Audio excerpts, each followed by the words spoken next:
Hey guys, so I wanted to talk about my journey to VBAC, which is vaginal birth after cesarean. I wanted to make these videos for my whole pregnancy, and I'm at the end of my pregnancy. I'm 40 weeks on Wednesday. I just never got around to it for, whatever reason. But I wanted to just talk about my journey. So to take you through the history, I had a cesarean with my first son that's 5 years old, and all the videos on my YouTube page are of him. I had an unnecessary C-section. I was induced at 39 weeks and 2 days with him because my doctor kind of scared me into that I was a high-risk C-section, and he was going on vacation and he wasn't going to be there. It's just some BS reason why he wanted me to be induced. So my husband and I decided to be induced, and at that time I was younger, and I was ready to have the baby. I was like, okay, let's, get induced, no big deal. So got induced. I was in labor for 10 hours, and I only got to 4 centimeters, and finally I got a fever, and they rushed me back for a C-section. It was a bad experience. But at the end of the day, I got my amazing, healthy son, so I couldn't, I wouldn't change that for the world. So, but I knew after I had my cesarean that I wanted my future kids to be VBAC. So 5 years later, I'm pregnant, and another boy. I'm excited, and I hope my labor and delivery goes as I plan. Now, my whole plan is to do a hospital VBAC. I don't want to do a labor at home. I don't want to do labor in the tub at home or in the pool. And where I live, no, like the natural places, they don't accept VBACs to deliver there. You can either deliver at home or you can deliver at a hospital. And my choice, for personal reasons, is to deliver at a hospital. I found a provider that supports my decision and is very supportive. My husband and I like him. Now just to go into labor, that's my plan. I'm going to try to do it unmedicated, but we'll have to wait and see what happens. On my 39-week appointment, I was only a fingertip dilated, and they did my membrane sweep.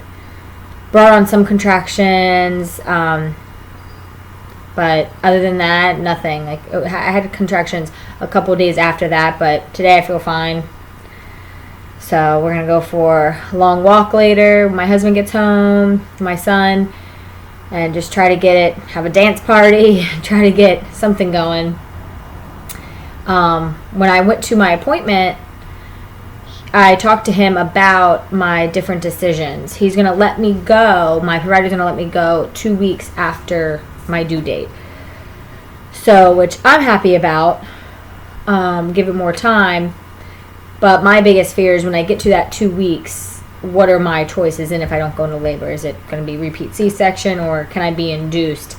Because now this time around, induction's going to be different. I can't, do the cervical thinner because I had the scar down there. So I asked him what my options were, and he said that he would, if I decided to be induced, if I went past the 42 weeks, he would break my water and see what happens from there. My biggest fear is break my water, nothing happens. It's another failed induction leading me back to rushing back to a C-section. Or I can just wait the 42 weeks if I don't go into labor, decide just to have the repeat C-section, which I don't want, but my induction my first time around was horrible, and I don't want to experience failed induction and getting rushed back again. So my husband and I have that decision to make. We're hoping that I just go into labor and it happens. So hoping, I've been exercising this pregnancy, been trying to keep my body into good shape, except for all the sweets I've been eating. This baby craves sweets, unlike my first pregnancy. So I've been eating that as healthy as I wanted to, but yeah, so that's my plan. 40 weeks on Wednesday. He's kicking away. This mama is ready for him. His brother is ready for him, and his daddy's ready for him. So we're just hoping and seeing.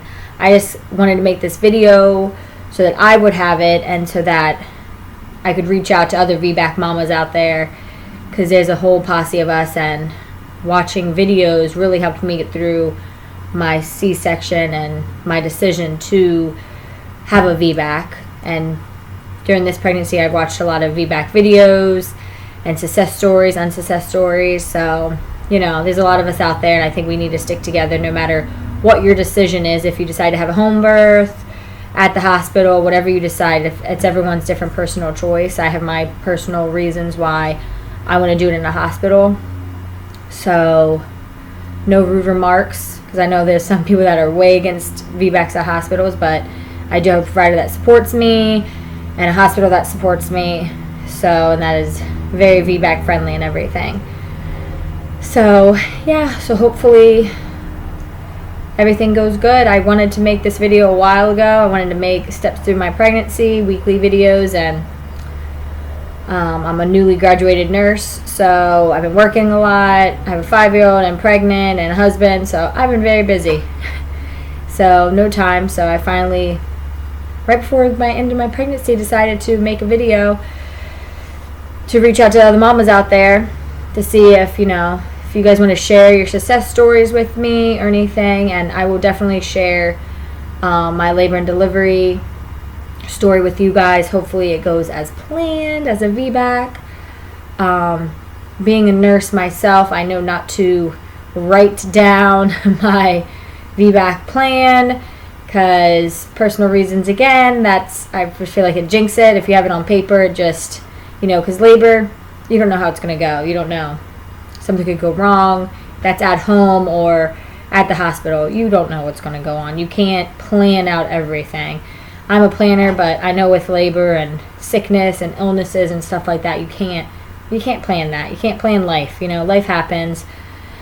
So just hope and prayers, and hoping that this baby comes natural, and hoping contractions start up and stay consistent.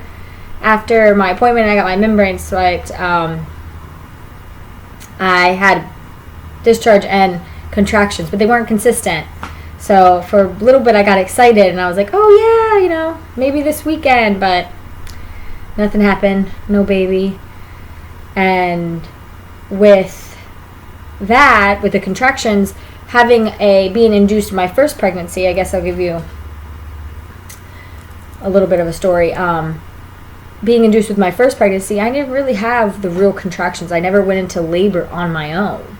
And that was one thing that steered me towards having a VBAC, was I wanted to go into labor on my own. I wanted to, have my water break and wake my husband up in the middle of the night and say, hey, honey, it's time to go to the hospital, With my first, there was no rush. I had it all planned. Okay, I'm going in Monday to do this, Monday night, and baby will be here either Monday night or Tuesday, so we had it all planned.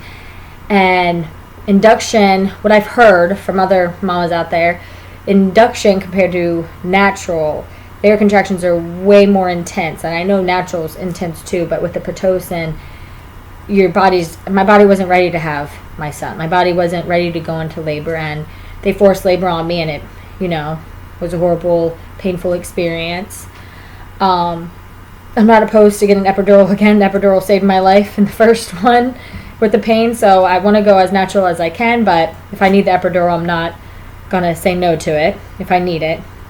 Hopefully I can breathe through my contractions.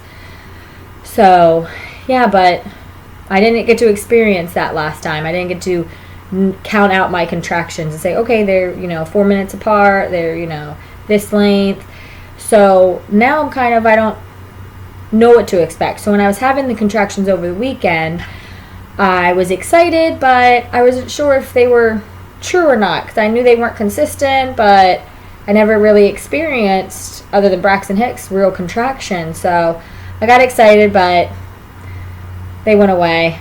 They did wake me up in the middle of the night, Saturday night, or Friday night. But I ended up telling myself, okay, if I can sleep and they not come back, then they're not real. So I fell asleep.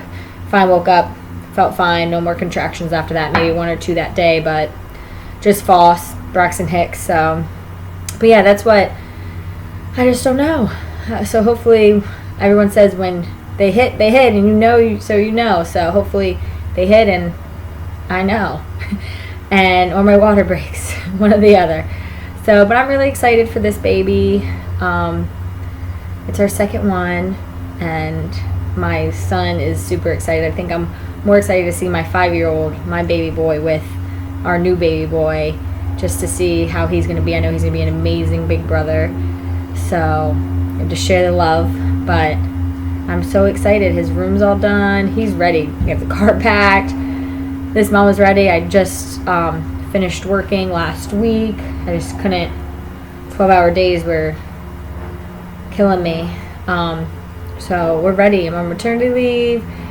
My husband's working still, but we're ready. As soon as he gets here, we're ready. So he can come tonight. I'm good. He can come right now. I'm good. So we'll see. Like I said, we're going to have a dance party later.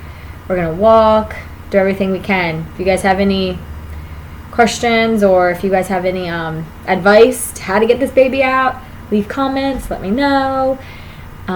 Thanks for listening. This is my first real video talking, so sorry if I talk too fast or whatnot, but yeah, but I'll keep you guys updated, because I know there's a lot of Vbac mamas out there, or Vbac hopeful mamas like me, so we all need to support each other. So, but yeah, so see you guys. I'll let you know when he's here.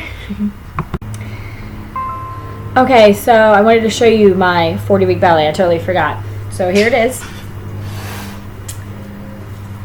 It was ready.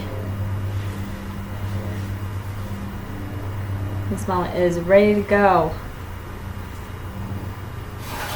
I will be 40 weeks on Wednesday. Today is Monday, the 22nd. So on the 24th, I'll be 40 weeks, which is my due date. But I'm ready. He can come today. He can come tomorrow. So, but we'll see. It's a waiting game now. So whenever he decides to make his appearance. So, and if he's like my first son, he's stubborn, or my husband. So, but let me know if you have any questions and leave comments below. Thanks, guys.